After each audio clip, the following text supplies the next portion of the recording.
Good afternoon everyone. Magandang tanghali sa inyong lahat. Welcome to Noontime Kapehan. Brought to you by the Coffee Republic, our coaching hub and home of certified life coaches here in the Philippines. We are now on our month 3 in Noontime Kapehan, our daily coaching conversation reliving the Kapehan Night by Master Coach A, where she talks about life, love, relationships, money, career, and anything under the sun. Kasama na po dyan ang Haring Araw. Kapehan Night used to come in live on floor at the Coffee Republic and via Facebook every Tuesday night until the pandemic happened. We are bringing in Noontime Kapehan for a season only while Brewing Live is taking a quarter break. So, shout out to all my fellow game changers serving in this space and advancing life coaching.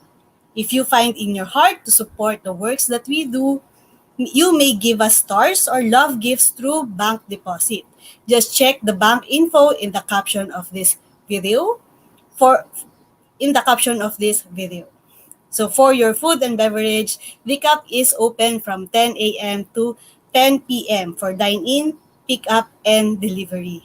Order through 0917-586-1661 and avail of free iDream-inspired journal for you or someone you wish to bless to help jumpstart with their bucket list and things that they desire to do and achieve beyond limits.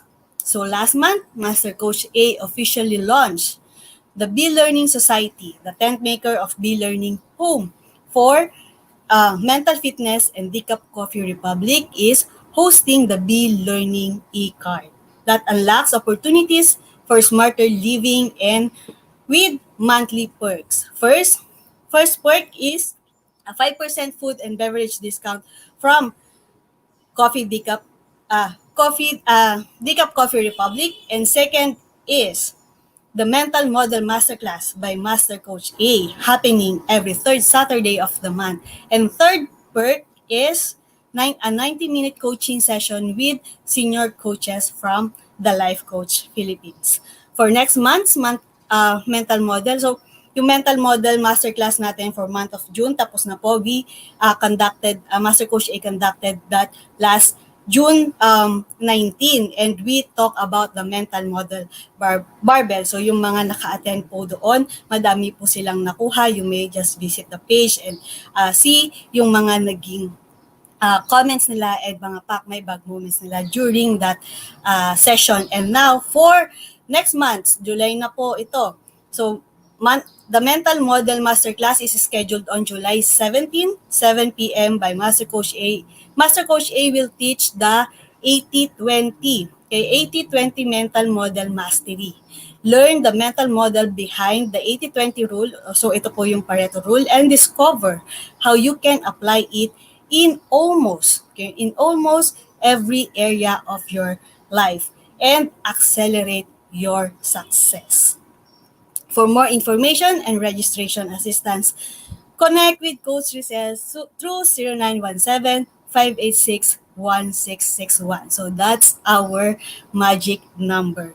So moving on for today's episode, let's talk about you and you being worthy. So please do tag a friend and share this video link and invite others to join our conversation. If you are watching this on a replay, please comment #replay and send us message if you wish to connect with any of the points that resonates with you during this session. The YouTube link where you can find the replay of all episodes of Noontime Kapehan is found in the caption of this video. Please do follow and subscribe to the channel so you'll be notified of all future videos to staff your digital space with valuable content. Okay, so for those who don't know me yet, so for those who will see me or encounter me for the first time, I am Coach C. My full name is Colleen Capino Bercasio, and I am a certified life coach under the co-create life Coach Certification Program of Master Coach A. And I am also a part of the tribe of coaches at the Life Coach Philippines. I am also a certified mental health coach. I am a member of the Master Builders Apprenticeship Program of Master Coach A, and our mission is to help your unstoppable dream come true. And I am also the founder and creator of the private Facebook group, Absolutely Worthy Coaching Community. It is a safe space where you can thrive and stay alive as you actively live your life. I am a wife and have been married for more than a decade, and we are a childless couple. And my mission as a coach is to help women like me, women who don't have kids yet, to give birth in countless other meaningful ways. Okay, so before we proceed, again, we remind you to get your hashtag pack my bag moment. So what are these hashtag pack my bag moments? These are the aha moments, powerful takeaways, and keynotes and lessons that you may get or that resonates with you during this session. This is what makes your time here spent here valuable and worthwhile. So, and what do you do with this? Of course, ayaw po, wag nyo lang itago po iyan. So, sharing is caring. So, share your Pack My Bag moments in your timeline, in your page, or in the groups that you belong to so that others may be blessed with what you have learned during this session. So, please do put the hashtag Pack My Bag moment and also the hashtag Time Kapehan so others may know where did you get your learnings from? Okay, so before we proceed, I would just like to say hi to our coaches joining me live today. So, viewers joining me live today. So, there is Coach Mao. Hello, Coach Mao. And Coach Marife. Coach Marife is all the way from Tacloban. Okay, hello, and good afternoon. Thank you for joining me live during this session. So, the title of my episode today is that you are worthy. Do you believe in that? Do you believe that you are worthy? Do you believe that do you often say this to yourself? When you see yourself or you're in front of the mirror in the morning, do you say to yourself, you are worthy? So ako, Colleen, you are worthy. Ayan. So, or do you say the opposite? Are your mental conversations with yourself you being worthy or the opposite? So, what is your conversation with yourself about your worthiness? So, if you can share it in the comments below, I would love to read your comments. Okay. So, as a childless wife, as I've said, I've been married for more than a decade. We will be turning actually 12 years a few months from now. So, and we are childless. So, as a childless wife, being worthy is one of the hardest thing that I have to believe in myself before because I have expectations of myself being a woman and being a wife. I've been preparing, I've been saving for me to have my own kid, my own biological child. But as um, as of now, I don't have kids yet or a kid yet. So there was really a time, a few years um, back in my life that I am very um, depressed or I feel very down and my self worth is so low. I don't really believe that I am worthy of the good things that God has to offer, that life has to offer.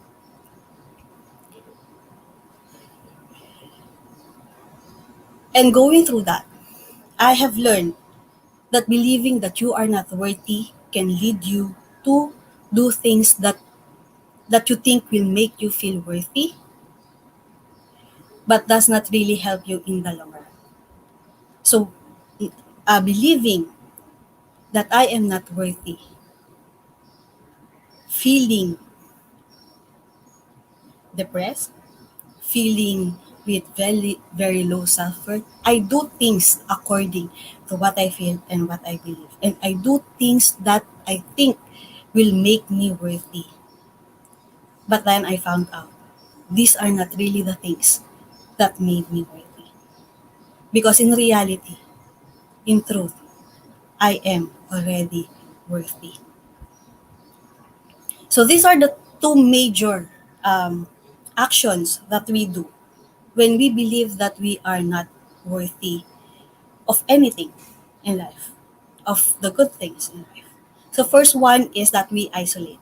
We isolate ourselves from others, not only physically, but also emotionally, mentally, and even spiritually. So physically, we don't. What's the example of that? So physically, we don't go to gatherings. We um, avoid events where there will be close interactions or engagement with other people. Okay lang yan kapag pupunta ka sa mall, 'di ba? Mamamasyal kasi pwede ka naman talagang mag-isa lang sa mall or kaya ang kasama mo lang is very few or very few close friends. Or ako, in my case, ang gusto ko lang talaga kasama dati is my husband. So he's the only one I am comfortable with. So physically, we tend to isolate ourselves by just staying at home. Okay, we might prefer watching movies at home or reading books at home or just plainly being at home away from other people. So emotionally, we also isolate ourselves as well as mentally. So even if we are in a crowd, even if we are in an event together with our friends, our relatives, our acquaintances, our office mates, okay, we are not really present or we don't really invest much of our emotions in our engagement and interaction with other people. We do it because it's required. It's required by circumstances in our life. But we don't really invest or we don't really try to build lasting relationship with others. So spiritually, because there are times that we ask God, bakit hindi mo ako binibigyan ng anak? Bakit hindi ako magkaanak? Is it because you don't love me? Is it because I'm not worthy to have the child? It is because uh, I'm not worthy of your blessings? So yun, sometimes we also isolate ourselves spiritually from the God who so lovingly love us. So that's the first one that we do when we believe that we are not worthy. We isolate ourselves. The second one is that we people please. Okay. I believe one of my episodes here in Time Kapehan is about people pleasing. So you can go back to that, or I'll give you some examples of how we do the people pleasing when we have low self-worth. So when we do get out, or when we, of course, as as human beings that cannot really isolate ourselves or um, cannot really keep ourselves 100% alone all of the time or all the time that we are just at home. We need, of course, to interact with other people. We have work, we have our husband, we have our husband's family, we have our own family, we have sets of friends, we have co-workers and acquaintances that we have to interact with. But in our minds, in our minds, we always believe that we have this mindset of pleasing the people that we come into contact with because we fear that the rejection, or we feel that don't belong. And if we do things that is not according to what we think they will like, they will reject us, or they will not like us. So when we do people pleasing, it's usually because we have a low uh, value of ourselves. And we also do things, okay, that we think will make us more valuable. What are these things? So we buy uh, more expensive things, we wear expensive clothes, or we do go to places that are popular, and we think that other people will see us, uy, nasa gantong lugar si Colleen. Ano na, ang ganda naman nun, ang saya naman ng buhay niya. Diba? So, sometimes we travel because it will make us feel good about ourselves. It's okay if that's just the, if it's okay for relaxation and recreation. But if it's something that is anchored to your worthiness, it might be something that we have to rethink. Okay? So, when we do things, let's think about it. What is the motive behind the things that we do? Is it for us to feel more worthy? Or is it for us to really just enjoy and have fun with the experience of doing things that we do?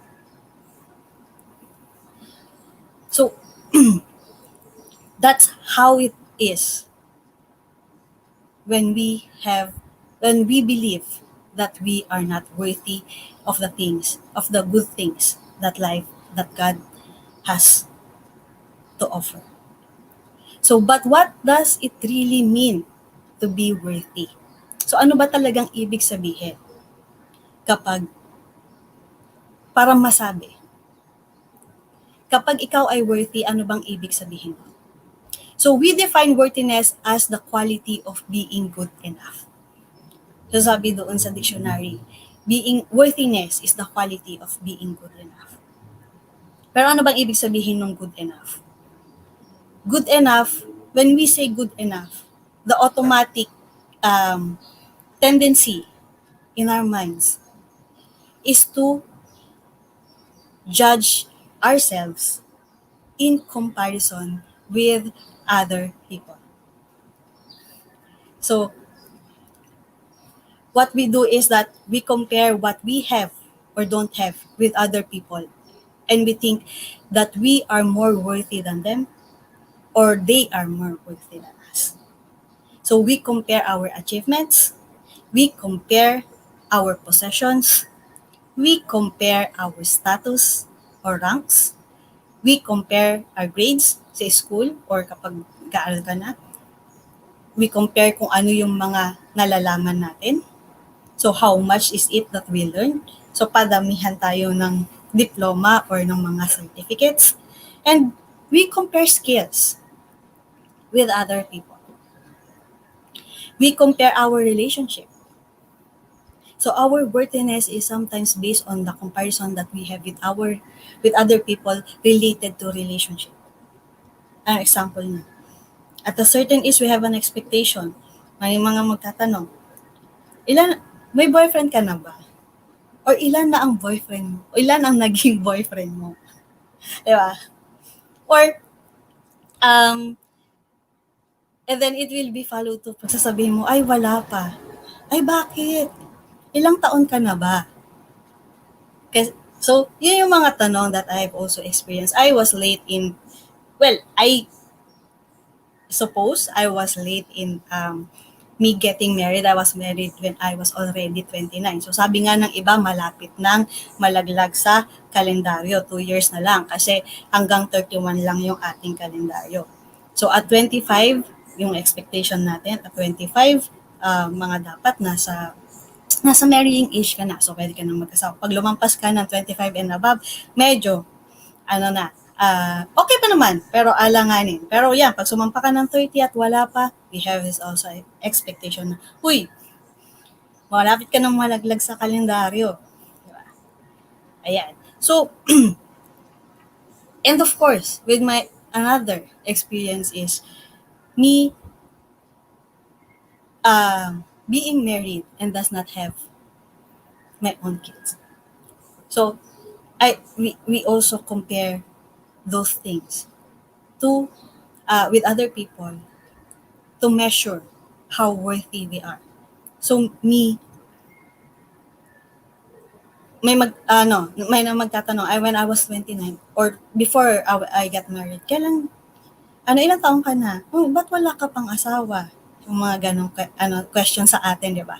So, paano ba natin sasagutin yung mga ganong question? Ano ba yung mga nararapat na sagot doon? So, and then, when pagsasabihin ko, hindi, may asawa na ako. After the time that I got married. Gusto ko kasi yan eh. At least nung kinasal ako, ang mga hindi ko na nararanasan is kapag yung uma-attend ka ng kasal, tapos mayroong mga pag-games. Ayan, uso pa dati yung pre-pandemic. May mga pag-games sila, tawagin nila lahat ng singles, diba? So after you got married, so nakaligtas ako doon, pero hindi naman ako nakaligtas doon sa ibang tanong. So, tatanungin nila sa akin, ilan ng anak mo? Pag wala pa, bakit wala pa? Ilang taon na kayong kasal? So, and then, nung una, mga 1, 2, 3 years, okay pa yan. 5 years, medyo alanganin na. Nung sumampa na yan ng 8 years, 9 years, 10 years, that was the time na, mukhang kailangan ko na rin magpanak. I have gone through a lot of workup with medically for me to for us to conceive a child because I believe I really want to have a child, but I also have that belief in my mind that having a child is what will make me worthy during that time. So, yun. These are the ways that we judge or that we measure our worthiness. You might have other measures of how worthy you are, but mostly in my encounter, in my experience, we do it in comparison with other people, with what they have or don't have, with what I have or don't have. We have certain expectations of how to be worthy or what being worthy means, and this can come from anything like upbringing, culture, media, peers. Just like my example, just like what I have mentioned. And when we don't measure up to this expectation, we deem ourselves unworthy. We deem ourselves as not deserving of the good life that we should have, that we could have. So,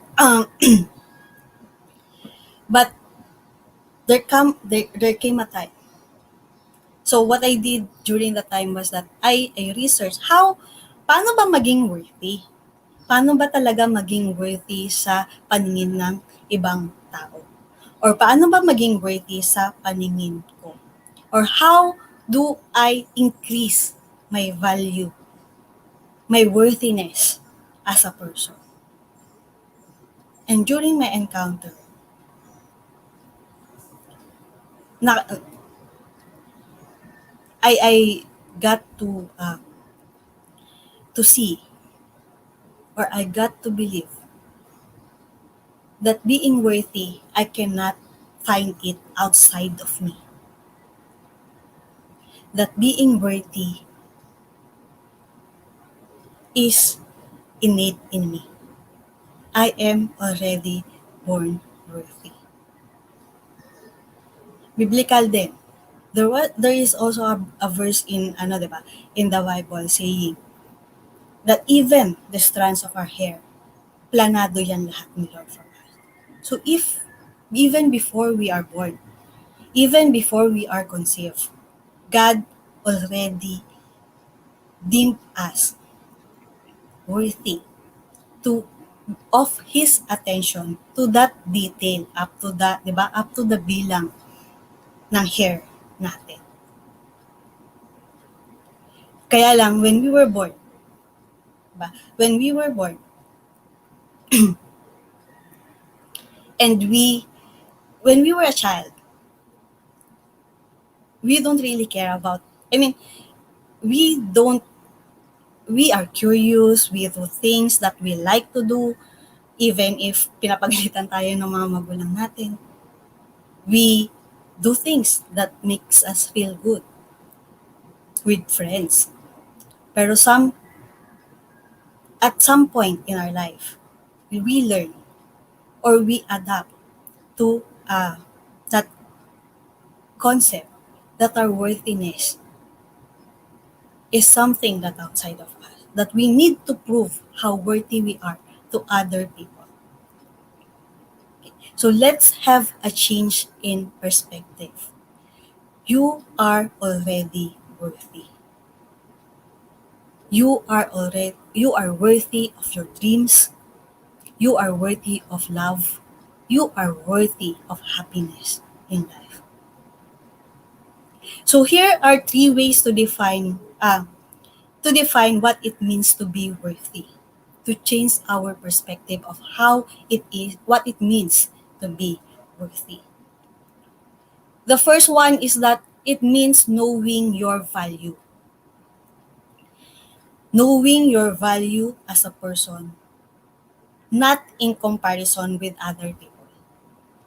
So being worthy does not mean that you have to think highly of yourself and lowly of others and feel that you are above others. So yung worthiness, hindi yan yung pagtingin na okay, nandito ako sa level na to and others are beneath me. Or at least kasama ako sa higher ranks in the society. We are all equally worthy. We are all equally worthy.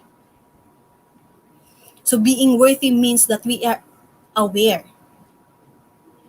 that we know deep in our hearts that we are worthy of the good things in life, with not in comparison with what other people have and what we don't have. Sabi nga dito ni Oprah, there is a difference in between thinking that you deserve to be happy and knowing that you are worthy of being happy. So there's a difference in just thinking versus knowing. So worthiness is not just in the mind, but worthiness is deep in our hearts. We have to know sa kaloob-looban, sa ikaibuturan ng ating puso of us being human being, of us being a woman, ang mga katulad kong kababaihan. We are worthy, whatever our circumstances are, we are worthy.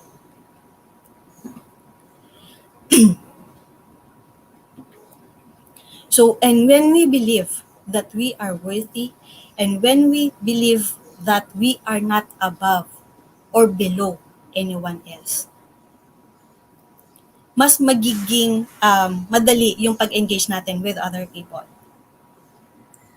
Because we don't have that fear that other people will not like us or that other people will reject us. And we don't also have that entitlement na, uy, eto yung status ko, hindi kita pwedeng maging kaibigan or hindi kita pwedeng kausapin. Uy, ganyan ka lang. Ako ganito. So when we see that we are all equally worthy, our relationship will improve. Our engagement with other people will improve.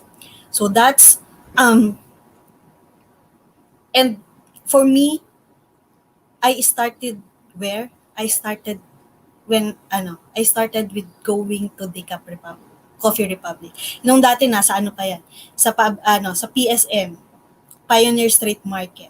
So in front of TB5. So that's the first way for me to engage with other people. When I stopped thinking that I am less worthy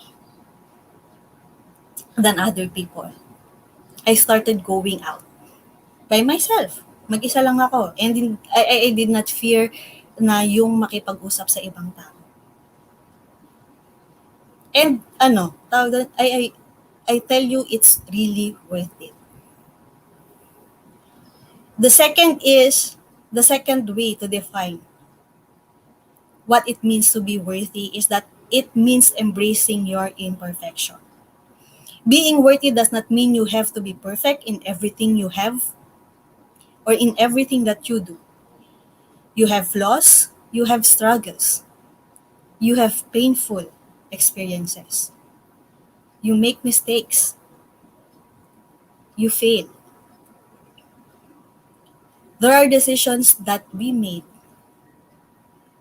that did not go as we have expected. So ito yung sinasabi nating mga wrong decisions in our minds. So we feel negative emotions. We feel sadness, we feel anger, we feel fear, and other negative emotions. Diba? These are, kung titignan natin, these are not definitions of perfection. But being worthy does not mean you don't experience those things. Being worthy means all this about yourself and your experiences. You embrace them as part of you, as part of who you are and who you are becoming, and who you will become. And still believe that deep inside, you are worthy. And still believe and still have faith that you deserve good things in life. So like me, and with other countless of women that don't have kids yet, that have been waiting to have their own biological child, it does not mean we are not worthy. We can give birth in other countless of ways. We can give birth in many meaningful ways. So being childless is not a stain. Hindi yan lamat sa pagkatao natin. It is part of who we are as God designed it to be. It is how we think moving forward or how we use our circumstance or our situation to live our purpose that God has give us, to live our mission here on earth. There is a lesson and there is wisdom in what in our current situation. Okay, and the third way to define what it means to be worthy, it means that you value you. You value you. Your space, your time, your life. You value yourself. You have that inner peace within you that is secure and confident. You don't need to prove anything to other people. And kahit anong sabihin sa iyo ng ibang tao, you know your worth. You know your value. Ikaw mismo, you believe in how worthy you are. It is not what you do or don't do that makes you worthy. Hindi ibig, hindi ibig sabihin na ginawa mo to, magiging worthy ka na. Or that you have things in your possessions that you are worthy. In fact, when you believe that you are worthy, you do things that adds value to your life and to the lives of the people around you.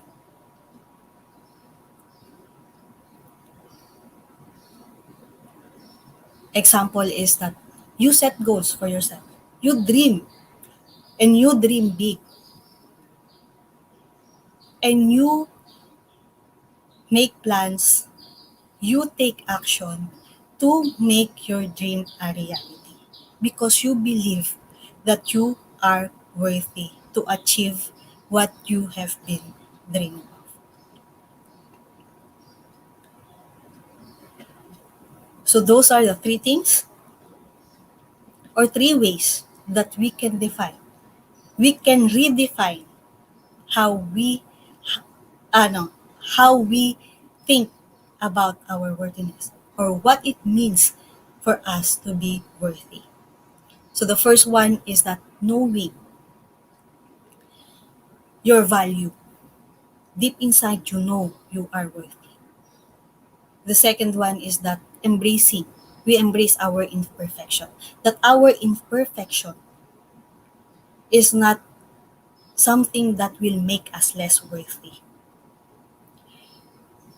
It is part of us. It is who we are.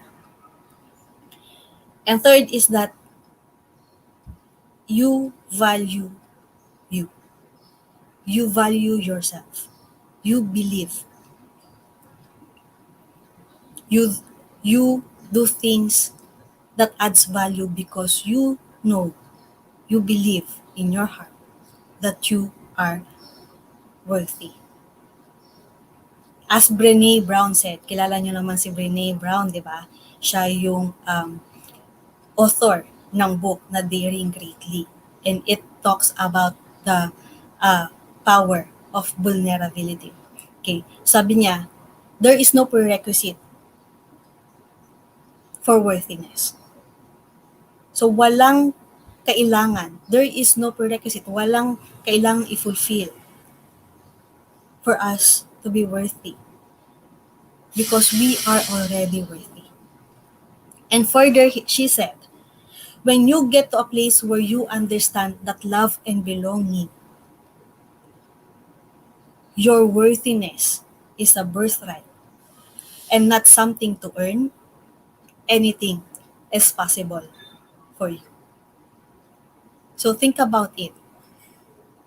There might be things that are hindering you from achieving your dreams. There might be roadblocks. There might be obstacles for you to achieving your goals. It might be because of how you see yourself, of how you see yourself. So if you need help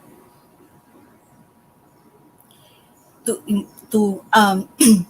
in believing in yourself, in changing your perspective, in believing your worthiness. So connect with me and let us journey towards you achieving your dreams and living your purpose. So my question that I will leave to you today is that how are you living your life today? Is it in people pleasing and isolation because of you feeling that you are not worthy, you are not deserving of what you want in life? Or is it in knowing and is it in believing in your own worthiness and doing the things that you love? Doing things that add value to your life and to others because you already are worthy. So before I say goodbye, I just want to greet our uh, viewers for those who have joined me today. And thank you so much. So Coach Beverly, thank you so much for being here. Master Coach A, worthy is an inside work. Sabi ni Master Coach A. Thank you, Master Coach A, for uh, being here. So Master Coach Hasmin is also here. Coach Rezzhel, thank you for watching and joining me live today. Um, Ayun, Miss Ann Caber, thank you. Thank you for being here today. So si Coach Marife maraming in-invite. So those who will be watching this on our replay, please do message us, do comment, and please put hashtag replay in your comment. I would love to read what your thoughts and your thoughts and your perspective in what I have shared with you during this session. Uh, yes, believe that you are worthy. Coach Cherry, humabol pa. Thank you for watching. Okay, so thank you for joining me today. And as I close, I would like to invite you back tomorrow. Okay, same time and same digital space for Coach Cherry. Ayan, si Coach Cherry tomorrow. And her topic is, okay, maganda ring topic to. Knowledge as potential power. So to bring home the cup coffee experience, connect with Coach Rezzhel at thru 0917-586-1661 for your food and beverage orders. You may also visit the Cup Coffee Republic inside Pioneer Center compound at Capitolio, Pasig City. So this afternoon, we will have a mental preparedness workshop on floor by Coach Candy. So please do visit Decaf Coffee Republic and be able to attend the mental preparedness this afternoon. So once again, I am inviting you to join and be part of the Be Learning journey for living smarter with monthly perks. So see you tomorrow. Love Bang Boom, love Bang Boom, love Bang Boom. Bye!